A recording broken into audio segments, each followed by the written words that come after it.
Milestone কলেজে বা স্কুলে যে দুর্ঘটনা ঘটলো এটা নিয়ে আমাদের মধ্যে অনেক প্রশ্ন তৈরি হয়েছে। গতকাল থেকে এই পর্যন্ত আসলে আমি অনেকের সাথে কথা বলে, অনেক এয়ারফোর্সের অফিসার এবং আমাদের সামরিক অফিসার অনেকের সাথে কথা বলে সত্যতা জানার চেষ্টা করেছি এবং অন দ্য স্পট ভিজিট করে যতটা আমি জেনেছি, বুঝেছি, বিভিন্ন জনের লেখালেখি পড়ে আই ট্রাই টু ভেরিফাই। আমি যে বিষয়গুলো জানতে পেরেছি আমি সত্যটা আপনাদের সামনে উপস্থাপন করার চেষ্টা করব। প্রথমত আসি যে একটা গুজব বা একটা তথ্য ছড়িয়েছিল এরকম যে অনেকগুলো লাশ গুম করা হয়েছে, যে যতজন নিহত হয়েছে প্রকৃত হিসাবটা বলা হয়নি। সেনাবাহিনী যেখানে 20-25 জন লোক লাশ পাওয়া গিয়েছে সেখানে সেনাবাহিনী আইএসপিআর মাত্র 2 জনের কথা বলেছে। আমি এটার উত্তর দিয়ে আমার কথাগুলো শুরু করব। আপনারা একটা জিনিস চিন্তা করেন যে এই যে মাইলস্টোন কলেজে যে ঘটনা ঘটলো বিমান দুর্ঘটনায়, আপনার আইএসপিআর কি পারবে সাধারণ জনগণের মতো করে একটা কথা বলতে যে এখানে 20-25 জন লোক মারা গেল? হয় তাকে বলতে হবে 20 জন, অথবা বলতে হবে 25 জন, অথবা বলতে হবে 2 জন। তারপর আরেকটা বিষয় হচ্ছে কি যে আইএসপিআরকে এটা বিভিন্ন হসপিটাল থেকে তাকে ক্লিয়ারেন্স নিতে হবে। যেমন একটা মানুষ যখন হসপিটালে নেওয়া হয় তখন কিন্তু তাকে ডেথ সার্টিফিকেট না দেওয়া পর্যন্ত আপনি কিন্তু বলতে পারবেন না সে মৃত।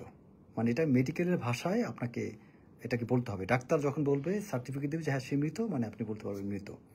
সো এই বিষয়গুলো খুব গুরুত্বপূর্ণ, যে কারণে আইএসপিআর অ্যাকচুয়ালি সময়টা নিয়েছে তারা নির্দিষ্ট একটা সময়, মানে অফিসিয়াল ওয়েতে এটা ডিক্লেয়ার করার জন্য।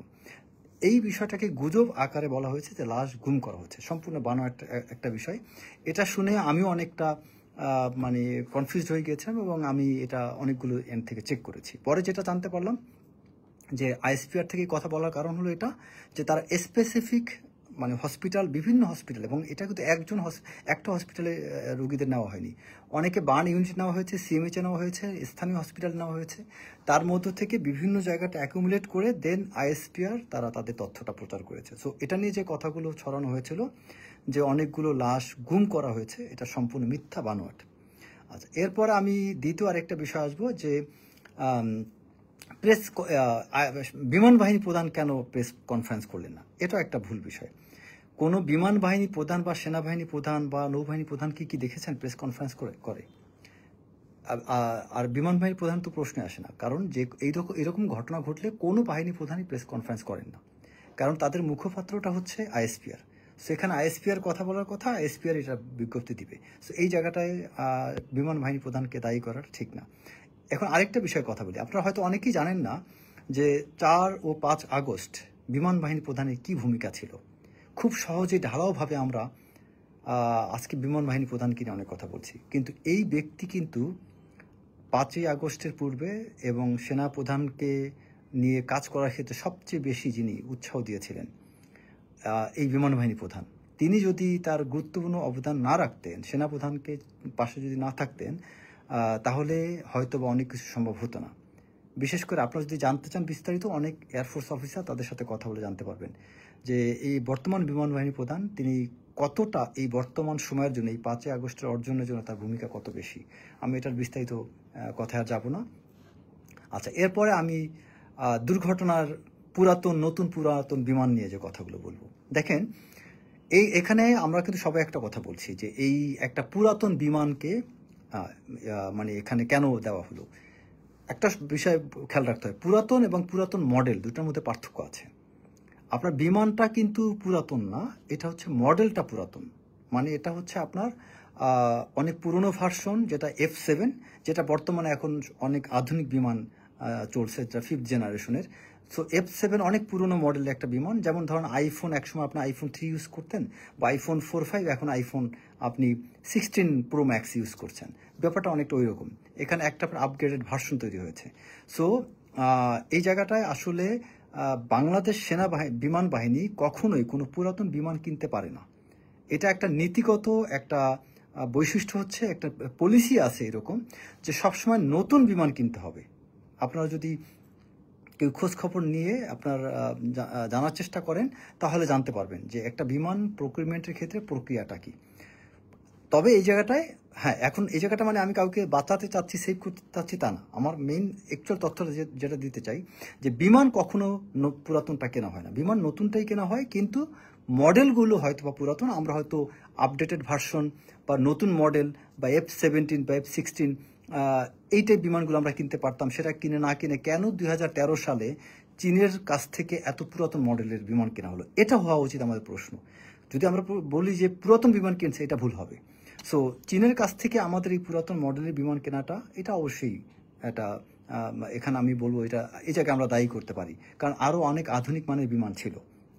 আচ্ছা, এরপর আরেকটা বিষয় হচ্ছে যে চীন, এখানে আমরা যেটা বলি যে চীন যে বিমানটাকে উৎপাদন বন্ধ করে দিয়েছে, সেই বিমান আমরা কেন কিনলাম? এখানে কথাটা উৎপাদন বন্ধ করে দিয়েছে এটাকে পুরোপুরিভাবে, বিশেষ করে আমাদের এয়ারফোর্সের একজন অফিসার সাইফুল স্যার, উনি খুব সুন্দরভাবে কিছু একটা লেখাও দিয়েছেন, আরও কয়েকজন এয়ারফোর্সের অফিসার লিখছেন এটা নিয়ে।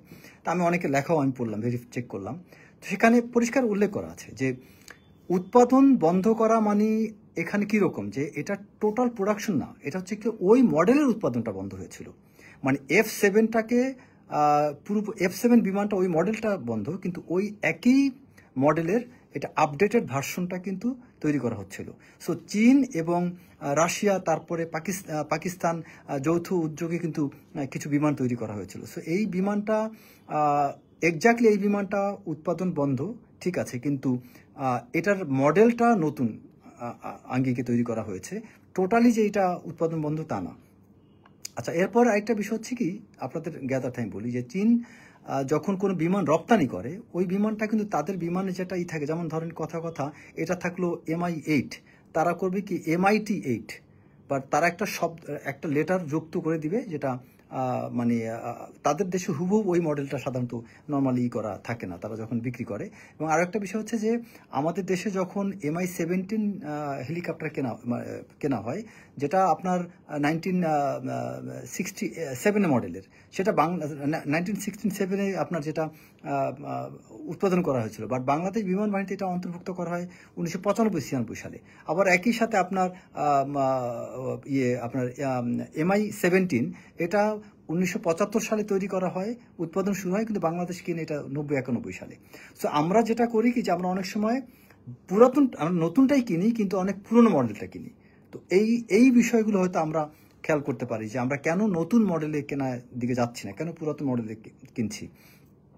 তো এখন দেন আরেকটা বিষয় তুলে উঠে আসছে যে তৌকির ফ্লাইট লেফটেন্যান্ট তৌকির, তিনি প্রশিক্ষণের এটাই ছিল শেষ দিন। এটাও কিন্তু ভুল কথা, এটা তার শেষ দিন ছিল না, বরং এটা তার ট্রেনিংয়ের একটা অংশ। বরং তাকে যদি ওই দিন তার মানে প্রত্যেকটা বৈমানিককে কিন্তু তার প্রশিক্ষণের শুরুতে তাকে তার প্রশিক্ষক, সাধারণত বিমান বাহিনীতে প্রশিক্ষক কিন্তু অনেক ক্ষেত্রে সাথে থাকেন, আবার কখনো তাকে মানে একা ফ্লাই করতে দেওয়া হয়, যেটার অংশ হিসাবে এই সলো আপনার প্রশিক্ষণটা তাকে দেওয়ার কথা ছিল। এবং যদি ওই দিন সে সাকসেসফুল হতেন, তাহলে আবার কিন্তু তাকে তার প্রশিক্ষণ কন্টিনিউ হতো, এমন না যে ওই দিনই তার শেষ দিন ছিল। সো এই জায়গাটাতে আসলে আমাদের তথ্যগত কিছু ভুল হচ্ছে। সো আর প্রত্যেকটা বিমান বাহিনী না, শুধু সামরিক বাহিনীর প্রত্যেকটা কর্মকর্তাকে কিন্তু প্রশিক্ষণের মধ্য দিয়ে তাকে যেতে হয়।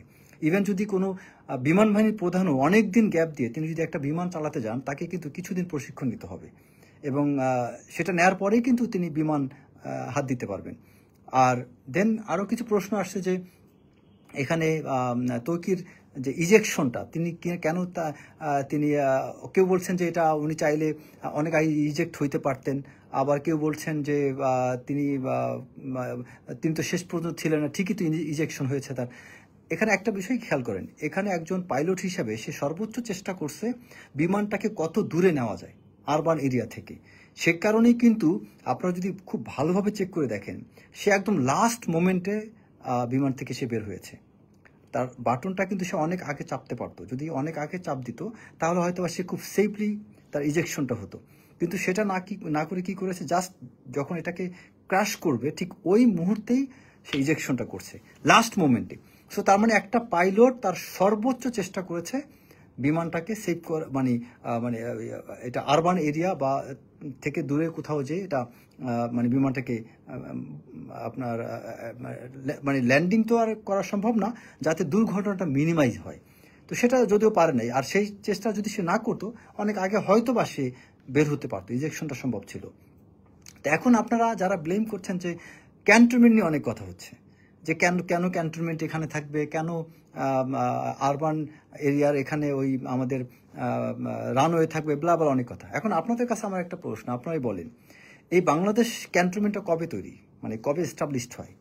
এটা স্থাপিত হয় 1874-এ, 1874 সালে ব্রিটিশরা এই ক্যান্টনমেন্টটা তৈরি করে।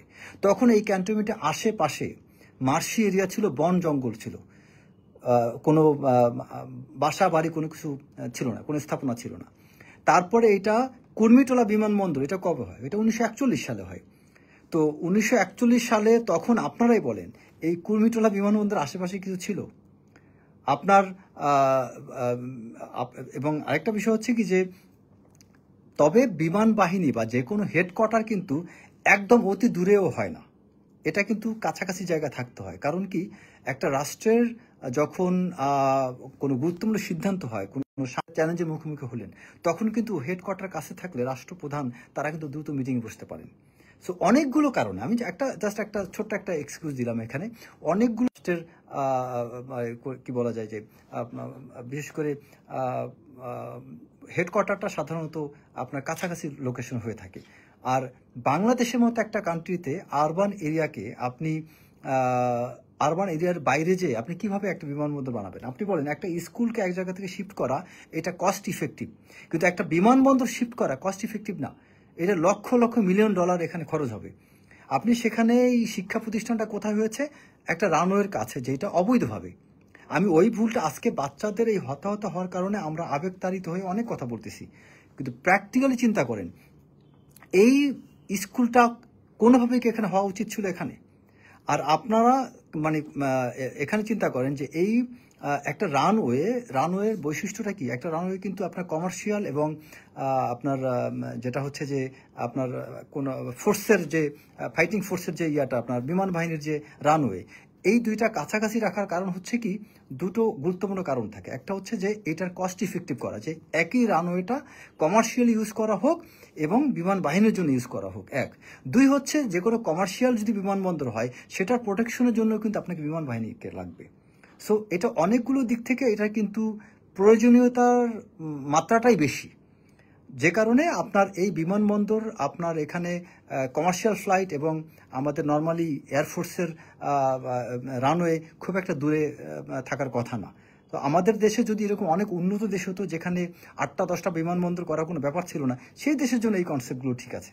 তো আমরা সমালোচনা করতেছি, ঠিক আছে, কিন্তু আমাদের সমালোচনাটা ঢালাওভাবে হওয়াটা ঠিক না। এবং আপনারা দেখেন যে এই বনানী, গুলশান, উত্তরা, টঙ্গী এইসব জায়গা কিন্তু একসময় বিরানভূমি ছিল।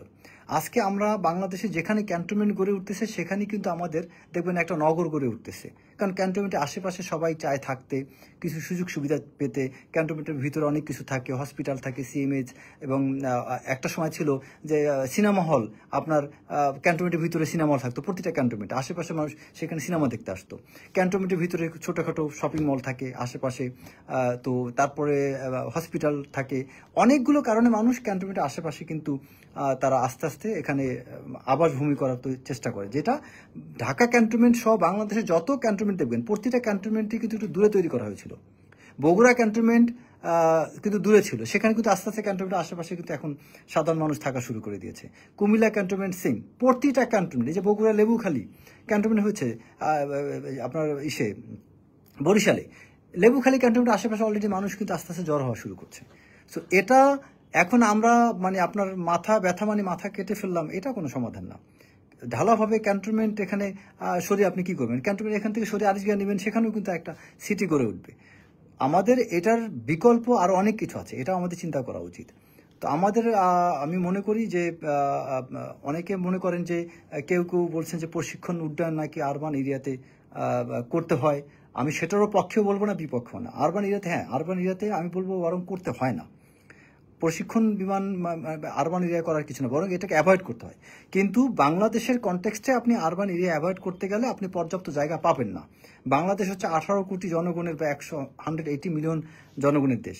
এই দেশে আপনি কোথায় যাবেন? আপনি যেখানেই বিমান করান কম বেশি সেখানে বিল্ড আপ এরিয়া আছে।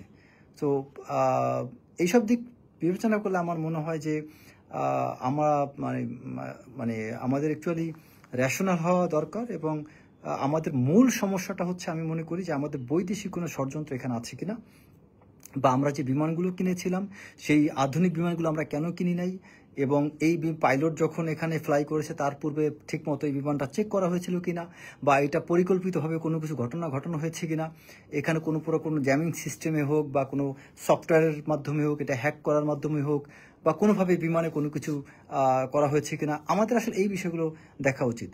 আমাদের সবসময় নেগেটিভ হওয়া মানে নিজের এমন জায়গায় নেগেটিভ হওয়া না যেটা আদৌ হয় নাই। আমরা এই অনর্থক জায়গায় নেগেটিভ হইতে গেলে কি হয়, অনর্থক জায়গায় সন্দেহ করলে আপনি আসল সন্দেহের জায়গাটা কিন্তু আপনি এড়িয়ে যাবেন, এবং তখন কিন্তু সবচেয়ে বড় ষড়যন্ত্রটা চলতে থাকবে। তা আমার মনে হচ্ছে বাংলাদেশে আমরা এখন অনেক বেশি বিভক্ত হয়ে যাচ্ছি। এই বিভক্ত না হয়ে আমাদের ঐক্যবদ্ধ থেকে প্রকৃত সত্যটা আমাদের বের করা উচিত, কেন এই দুর্ঘটনা ঘটলো। এবং আমি মনে করি যে এই ঘটনার সাথে আমরা অ্যাপারেন্টলি যেটা দেখতে পাচ্ছি, আমার মনে হয় তার বাইরে কিছু একটা থাকতে পারে। এবং এখনকার সেনাপ্রধানকে বিমান বাহিনী প্রধানকে দায়ী করে লাভ নেই। এই বিমান বাহিনী প্রধানের পূর্বে যারা ছিলেন, এই বিমানগুলো কাদের আমলে ক্রয় করা হয়েছিল, তারপরে এই বিমানের মেনটেন্যান্সটা কীভাবে হয়েছিল, এই প্রশিক্ষণ খাতে আমাদের যে পরিমাণে আমাদের প্রশিক্ষণ হওয়ার কথা, যেই ধরনের ফ্যাসিলিটি থাকার কথা তা আছে কিনা, তারপরে বিমানের যে ধরনের রেগুলার মেনটেন্যান্স কস্ট সেটা আদৌ প্রোভাইড করা হচ্ছে কিনা, পাইলটদেরকে প্রশিক্ষণ দেওয়ার ক্ষেত্রে যেসব বিষয়গুলো আমাদের মানার কথা সেগুলো আমরা মানতেছি কিনা। কারণ আমাদের বিমান বাহিনী অনেক বেশি অবহেলিত। বর্তমান বিশ্বে সুপার পাওয়ার যারা, আপনি আমেরিকা বলেন, চায়না বলেন, বা রাশিয়া বলেন, ইভেন এই যে এখন রাইজিং সুপার পাওয়ার হিসাবে যেসব কান্ট্রিগুলা উঠতেছে, ইভেন ইসরায়েলের কথা চিন্তা করেন, ইসরায়েলের মেইন শক্তি হচ্ছে এয়ারফোর্স। যত কান্ট্রি সুপার পাওয়ার হচ্ছে তারা প্রত্যেক কিন্তু এয়ার সুপ্রিমেসিটা তারা বাড়ানোর চেষ্টা করতেছে। এবং ভারত পাকিস্তান লাস্ট যে ঘটনা ঘটলো সেখানে কিন্তু এয়ার সুপ্রিমেসিটা অনেক সামনে আসছে। পাকিস্তানের কাছে কিন্তু ভারত নাকানি চুমানি খেয়েছে। সো এখান থেকে আমাদের শিখতে হবে যে আমাদের সত্যিকার অর্থে এয়ারফোর্সকে সবচেয়ে বেশি গুরুত্ব দেওয়া উচিত। এবং ভারতের মতো রাষ্ট্র কখনো, ভারত না, যে কোনো প্রতিবেশী রাষ্ট্র বাংলাদেশ এয়ারফোর্স স্ট্রং হোক এটা চাইবে না। এটা আমাদের বুঝতে হবে কেন চাইবে না। বাংলাদেশে একটা বিমান যদি আকাশে উঠলেই আপনার কয়েক মিনিটের মধ্যে আপনার ভারতের সীমান্তের কাছে চলে যাবে বিমান। আপনি জাস্ট নর্মালি কমন সেন্স দ্বারা চিন্তা করেন যে বিমান বাহিনী কেন, একটা বাংলাদেশে বিমান বাহিনী যদি স্ট্রং হয়ে যায়, এটা কোন দেশের জন্য সবচেয়ে বড় হুমকি, কারা এটাকে চাইতে পারে না, এটা আমাদের বিবেচনা রেখে কিন্তু আমাদের এই শক্তিটা বৃদ্ধি করা উচিত। বিমান বাহিনীর শক্তি বৃদ্ধি করার বিকল্প কোনো কিছু নেই। আমাদের ইতিহাস মনে রাখতে হবে, বাংলাদেশের বিমান বাহিনী অনেক শক্তিশালী। এই দেশের এই সাইফুল আজম স্যারের মতো মানুষ, যারা বিশ্বের অন্যতম সেরা পাইলট ছিল, যারা আরব ইসরায়েল যুদ্ধ থেকে শুরু করে 65 ওয়ারে অনেক গুরুত্বপূর্ণ ভূমিকা রাখছিল, সেই রকম আমাদের বিমান কর্মকর্তা বৈমানিকরা বাংলাদেশে যেখানে জন্মগ্রহণ করেছে, এই বিমান বাহিনীর অংশ ছিল, সেই বিমান বাহিনী দুর্বল হতে পারে না। সো আমি আশা করি আমাদের বিমান বাহিনীর সামনে ভালোর দিকে যাবে, এবং যারা যারা এই দুর্ঘটনায় নিহত হয়েছে প্রত্যেকের পরিবারের আল্লাহ সবার পরিবারে শান্তি আশীর্বাদ দিক, যাতে সবাই শান্তি অন্তরে শান্তি পায় অন্তত। কারণ বাচ্চা কাচ্চা হারানোর পরে কোনো মা বাবার ভালো থাকার কথা না। আর যারা মৃত্যুবরণ করেছে আল্লাহ তাদের আত্মার শান্তি বর্ষিত করুক। সবাই ভালো থাকবেন। আসসালামু আলাইকুম।